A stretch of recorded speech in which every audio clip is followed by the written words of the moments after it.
1945 оны 8 дугаар сарын 6-ны өдөр энгийн нэгэн өдөр Хирошима хотод эхэлж байсан ч гинэд онгоц дээгүүр нисвүү гэлтэй маш чанга чимээ дуугарав.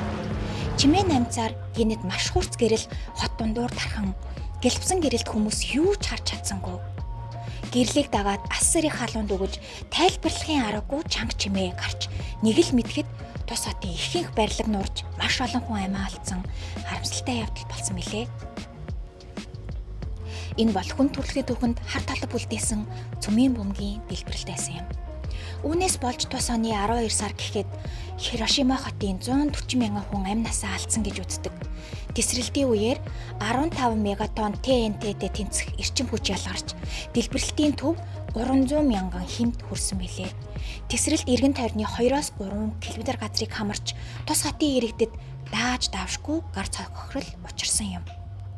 Харин өнөөгөөс 66 сая жилийн өмнө үүнээс 6.7 тэрбум дахин их эрчим хүч ялгаруулж мянган километр газрыг хамарсан тесрэлт болж байсан гэдгийг та мэдэх үү? Энэ бол Чиксулупын солир буюу өлөг гөрүүлүүдийг устгасан гам шиг юм. Чиксулупын солир нь 66 сая жилийн өмнө дэлхийг мөргөж өлөг гөрүүлүүдийг мөхөд гол үүрэг гүйцэтгсэн аврах том солир юм. Энэхүү солир нь Мексикийн Юкатан хойгт мөргөлдөж Чиксулупын тогоо хэмээх асар том тогоог үлдээсэн байдаг. Нийт диаметр нь 10-аас 15 км орчим том.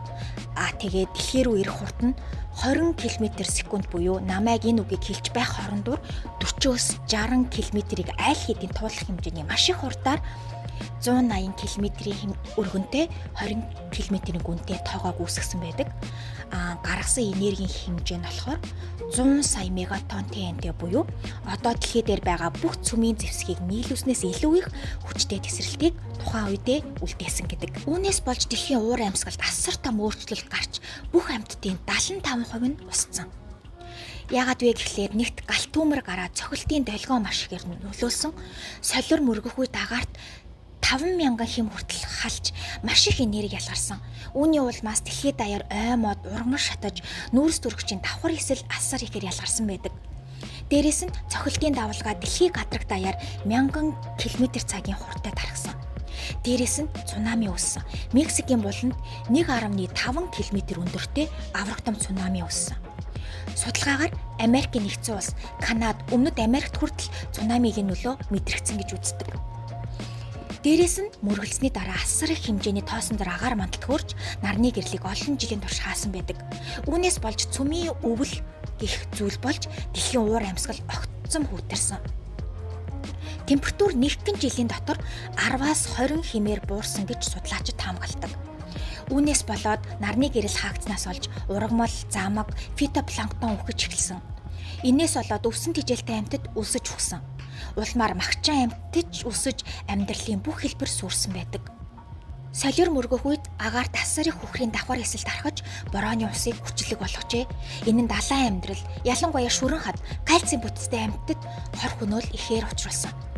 Үүнээс болоод бидний сайн мэдхээр өлөг гөрвлүүд дэлхийд даяар амьдарч байсан бүх өлөг гөрвлүүд устж өгөө болсон. Дээрээс нь далайн эртний аммонитд буюу одоогийн 8 альчтай төстэй эртний гадуура бүрхүүлтэй амьтад мөксөн. Птерозаврууд буюу нисдэг өлөг гөрвлүүд бүгд тусаж өгөө болсон. Ихэнх сүүн тижээлтийн биш амьтад буюу 50 кг-аас том хэмжээтэй бүх газрын амьтад устж өгөө болсон. Харин энэ бүгдийг эрдэмтэд яаж болсныг мэдсэн бэ? Чиксулупын тогоо 1970-ад онд газрын тосны хайгуулчид анх нээсэн байдаг.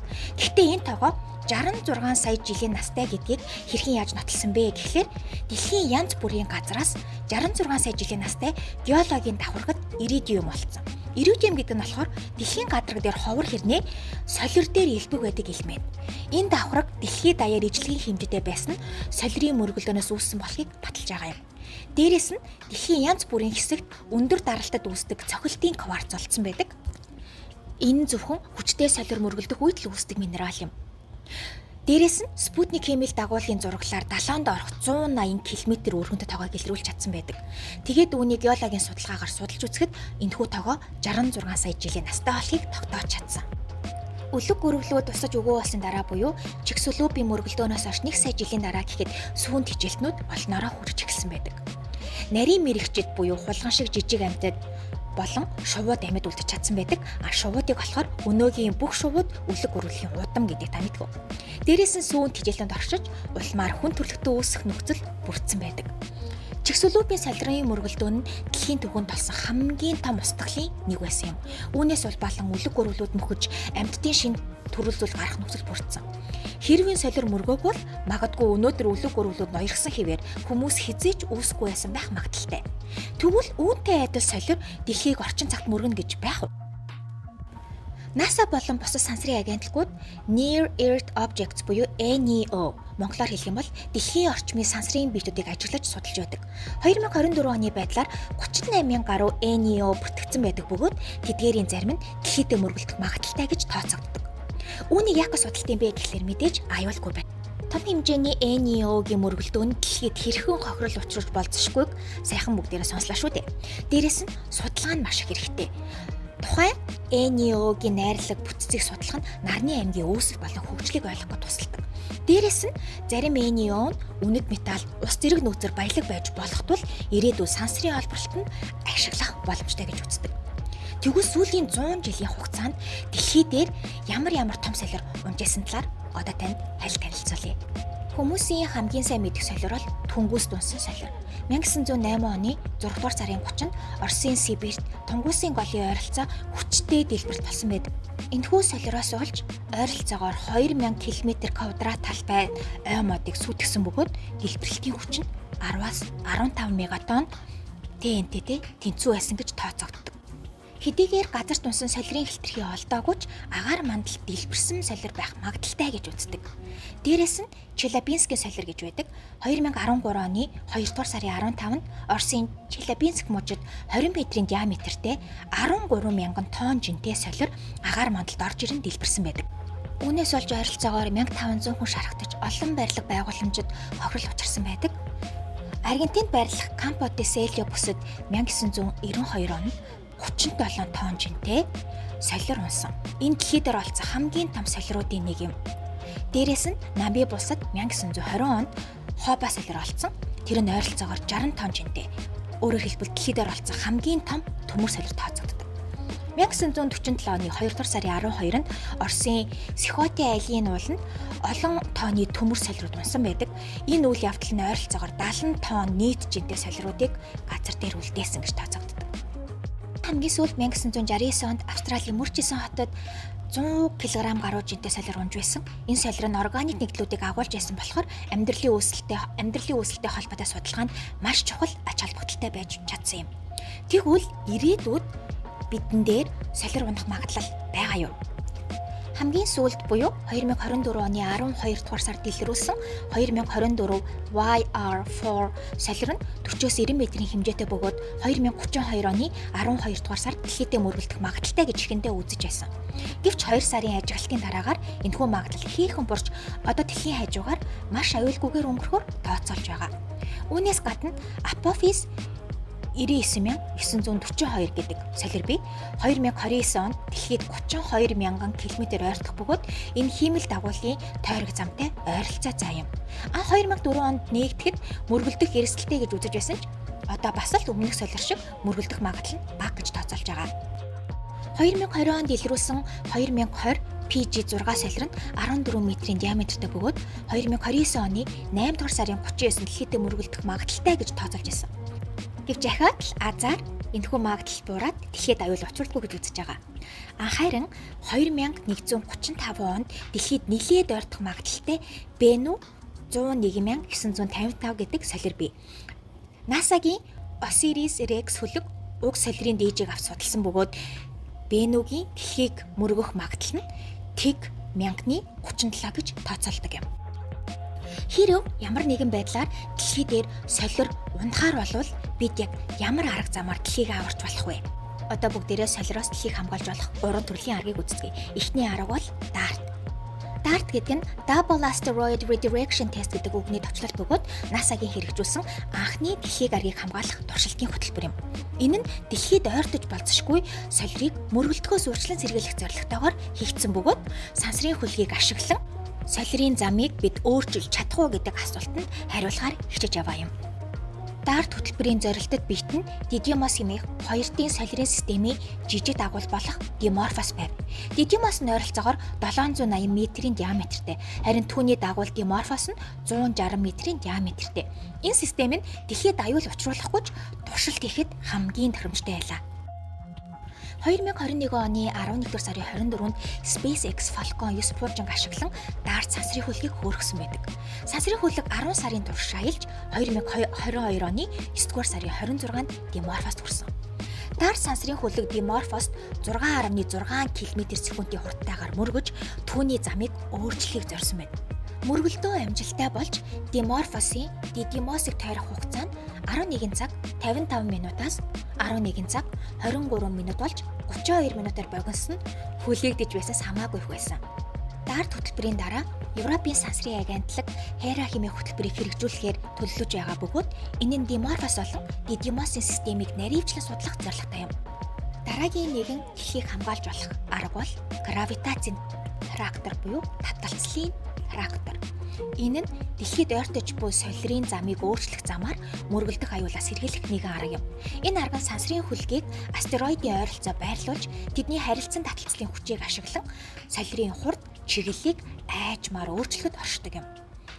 Энэхүү үйл ажиллагаа хэрхэн ажилдаг вэ гэхлээр нэгт сансрын хөлгийн байрлал маш чухал. Сансрын хөлөг солирын гадаргуугаас тодорхой зайд шаардлагатай чиглэлд хөвж байрлана.